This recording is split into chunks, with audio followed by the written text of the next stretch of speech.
And welcome to the home of Unitarian Universalism in Central Washington.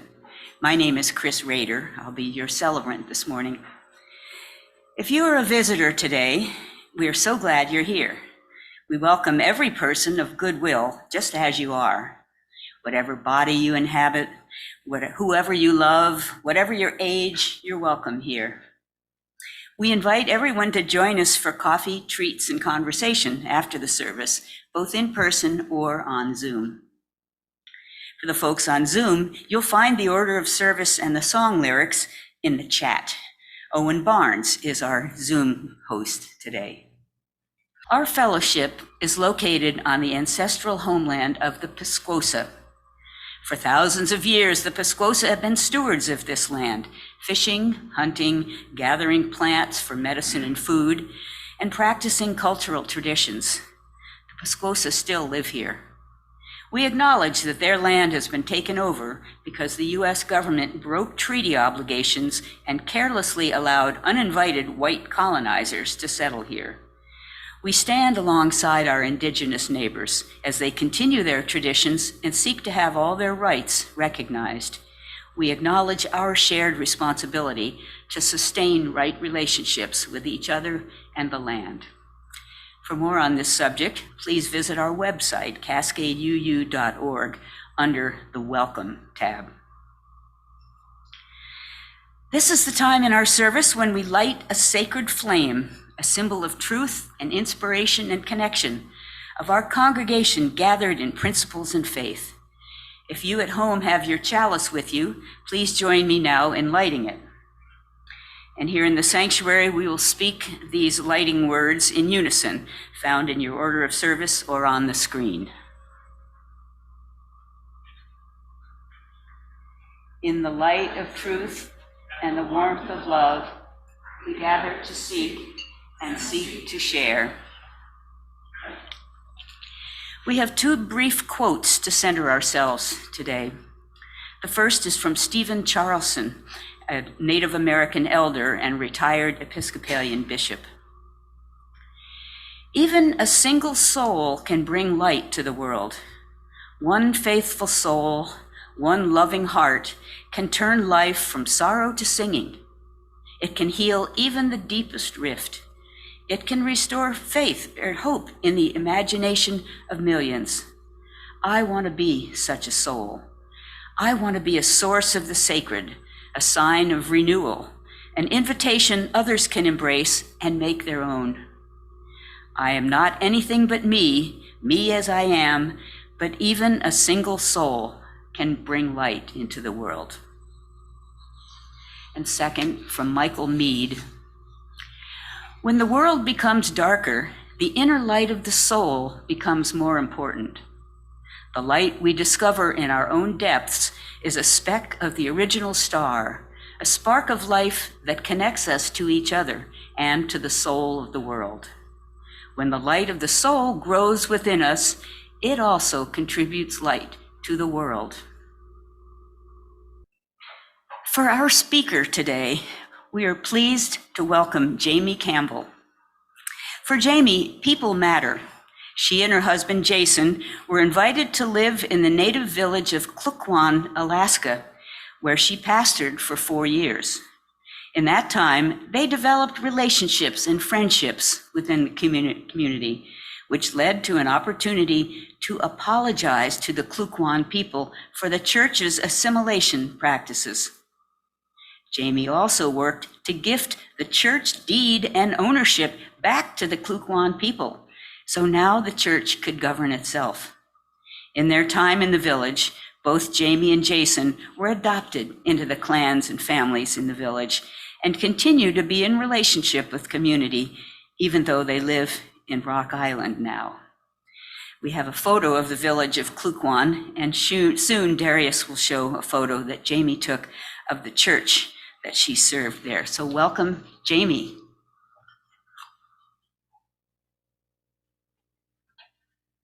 Well, thank you. Good morning. The picture here is Chilkat Avenue. So you can actually look that road up on Google and see it if you'd like. We We saw the Google car go through once, so I know it's on Google. Thank you guys for having me. This is wonderful. What a wonderful invitation. I've met some people through the Justice Faith Alliance that go to church here, and so it's lovely to see some faces that I recognize. Thank you guys. I don't know how many of you guys read the link to that article, but you got the highlights of it. And usually when somebody reads that or hears about our life, their first question is, how did you actually end up in the village? So I want to kind of speak to that a little bit, because I think it's kind of a crazy story and worth sharing. So my husband and I both grew up in California. We grew up around the Sacramento area, and the church that we were attending said, we have an opportunity for a work group to go up to a remote village in Alaska and help them clean their heritage center. And my husband has some pretty amazing squeegee skills. So we thought, we're the right people. Let's go, let's do it. So to give you an idea, I should have sent a map. Washington people seem to know a lot about Alaska. So Alaska is the hand, and you have the Aleutian Islands. So the soft part of your hand there is where Anchorage is. And then kind of your knuckle is where Juneau is. Well, we were the skinny part of your thumb here, where there's 40 miles between the coastline and the Canadian border. That's where we were.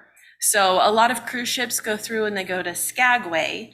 We are there's a town called Haines that you pass in the boat. We're that little town, and you drive 20 miles to get to the native village of Klekwan. So Klekwan is a Tlingit village, and they are actually on their ancestral land. They were never moved off of it, so it feels really special to be there. It's pretty amazing, and it's a beautiful location. So to get to go on a work trip to Klekwan and to just help clean the Heritage Center felt like an amazing thing. We felt really excited that we got to go. And so in preparation, our group was reading booklets that a tribal member had written, and it was teaching about some of their history, some of their traditions, some of their food gathering. And the thing that happened is I would read these books, and they were just wonderful. The pictures and the symbols and the ideas will get stuck in my mind and my heart. And this funny thing happened. You guys know what an earworm is when you have a song you keep playing over? I would get a picture of a pair of earrings that I needed to make that connected to something that I read. Maybe it was a color, or they talked about the in their weaving, how they make the sign for bear tracks, and these ideas would get stuck in my head. And so finally I was like, I just got to start making these earrings out of leather. I would just cut the designs out of leather and make little earrings. And I made between 40 and 50 earrings before going. Now, let me tell you, I was very, very nervous about this. Cultural appropriation is a real thing. I am not Native American at all. I didn't know what I was doing. But when you have an earworm, it doesn't let you rest. It just keeps coming. So I decided to make these earrings, and we took them with us on the trip. I told the leader, I made these. I don't know what to do with these. I can't make money off of this. This is not like I'm trying to start a business, but this happened. So our first night there, a group invited us over to a house to have dinner with everyone. And the woman who wrote those booklets was there at the dinner. And we're going, oh my gosh, she's here. And with a little prompting from the leader, they got me to bring out these earrings.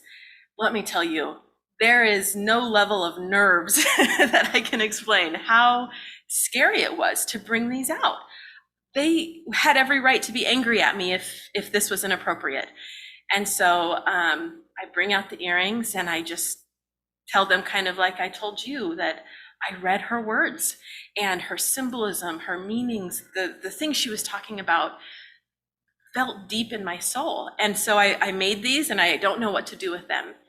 And we decided that as we met people throughout the week, I would bring these earrings out and give them as gifts to people and tell them about my gratitude for being there and be a connection point of just gifting.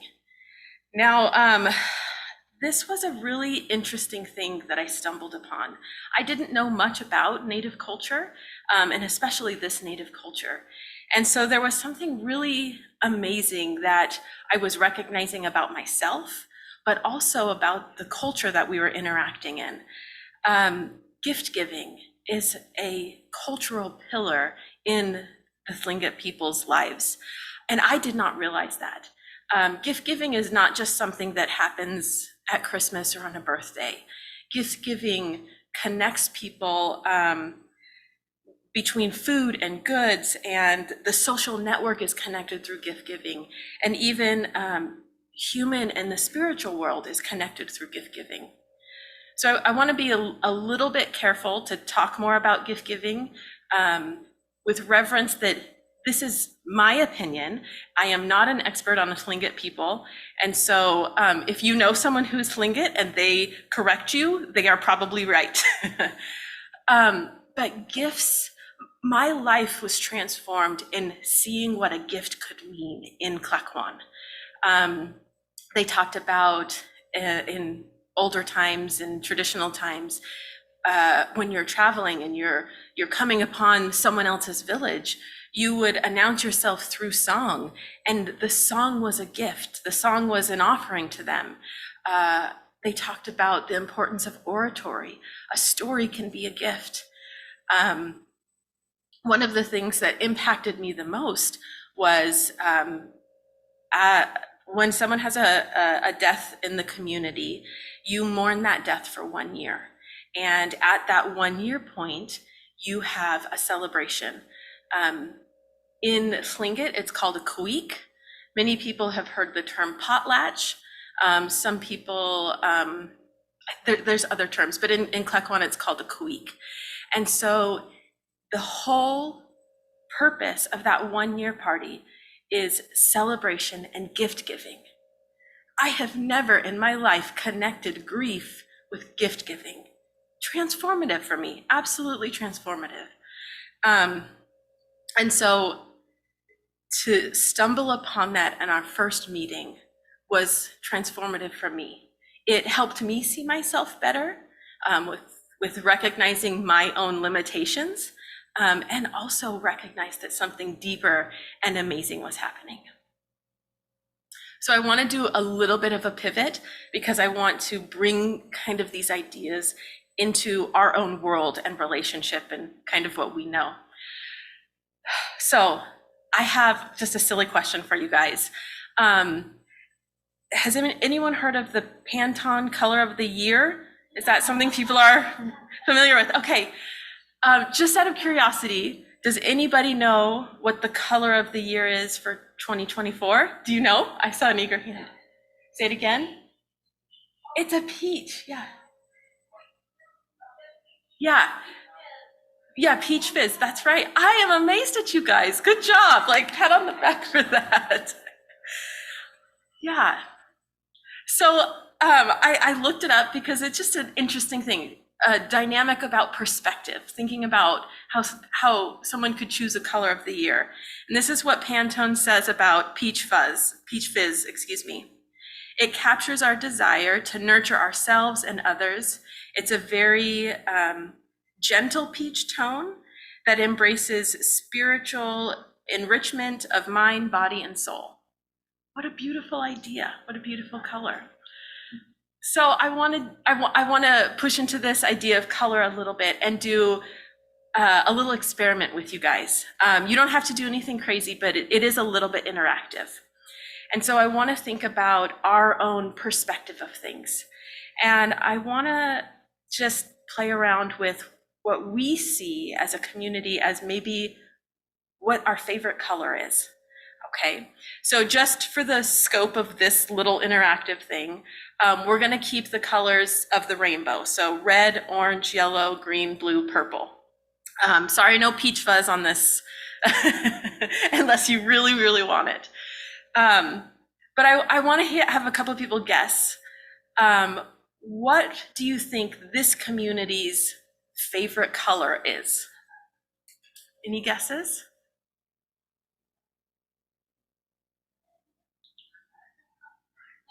A blue? I would guess a blue. I mean, yeah.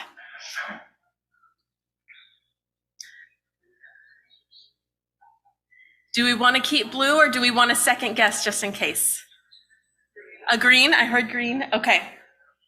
So this is just for fun. We're just playing around with perspective and awareness and things. So now I would like you guys to consider what your personal favorite color is.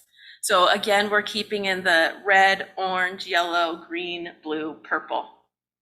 This doesn't have to be your favorite color forever, because I know I'm someone who changes my favorite color. So just today. Will you help me count? Because I want to actually ask everyone's favorite color.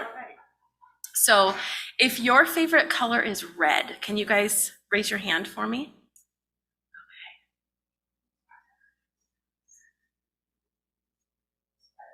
Okay, great. Okay, orange. Anyone's favorite color orange? 1, 2, 3, 4. Great. How about yellow?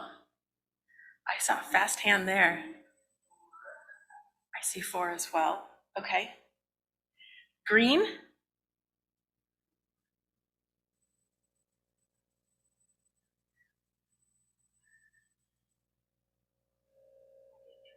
I'm going to add myself, so that's 13. Okay, blue.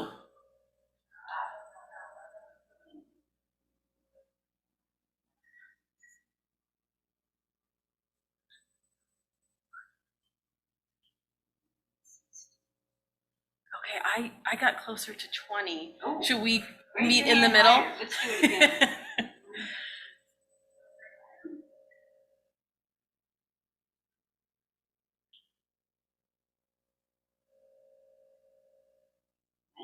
19. Okay, that's perfect, right in the middle.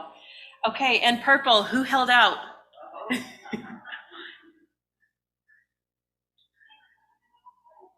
Yes, indigo can be a purple.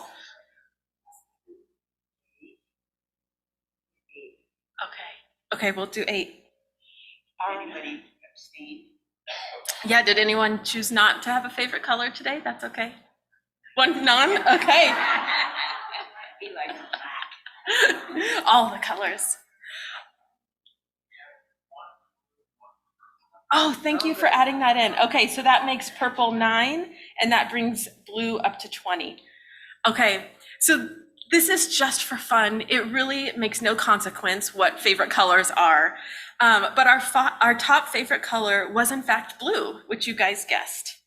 And the next one was in fact green, which was the guess. And I think that's pretty amazing, that perspective. So kudos for you guys, because that takes a level of self-awareness. It also takes a level of community awareness. And it makes me contemplate what a larger awareness would look like as far as favorite color. Now, this is simply for fun, but I would conjecture that in Klekwan, people's favorite color is probably red, which is a really interesting thing, because for them, it's a very culturally, sacred is not the right word, but a very culturally connected color. And so usually if they're given a choice of something, they're choosing red. And there's no good or bad that I'm adding to this, but simply wanting to sit in this idea of perspective. And so perspective and bias and this idea of self-awareness and culture. And I'm bringing this together because there's this really interesting word that Paulo Freire, the liberation theologist, talks about, which is called praxis. This word praxis, he defines as reflection and action in order to transform the world. And he talks about it quite often between the dynamic of people who are dominant culture and people who are marginalized. And this idea of both need to inhabit this idea of reflection and action in order to transform the world. And I think color was a beautiful way to connect in that, because we all have our own biases that we're bringing into scenarios. And it may be something as silly as color, but being in a position that we have the stance of praxis, of reflection in the moment, and the willingness to be reflective means that you might be willing to change and to grow and even question your own ideas in order for action that transforms your own heart and transforms your own community. So I am not an expert of Tlingit culture. I was humbled a lot of times. It did not do everything right. But for me, this idea of praxis is so important. And I'm gonna get it wrong. And that's just a part of being human.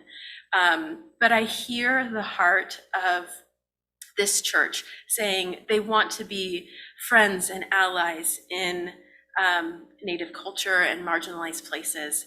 And for me, in those situations, praxis matters. So I think that's it. Thank you.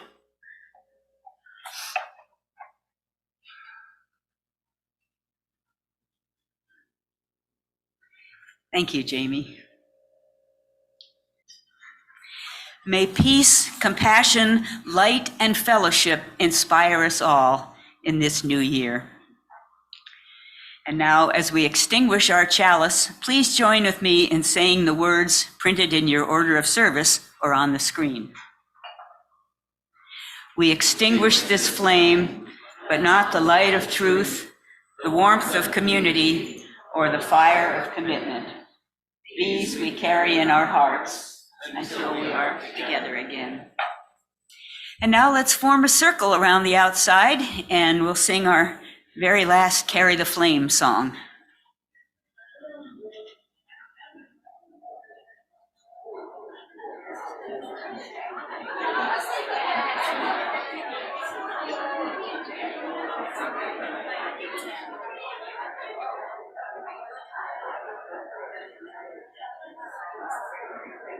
Carry the flame of peace and love until we meet again. Carry the flame of peace and love until we meet again.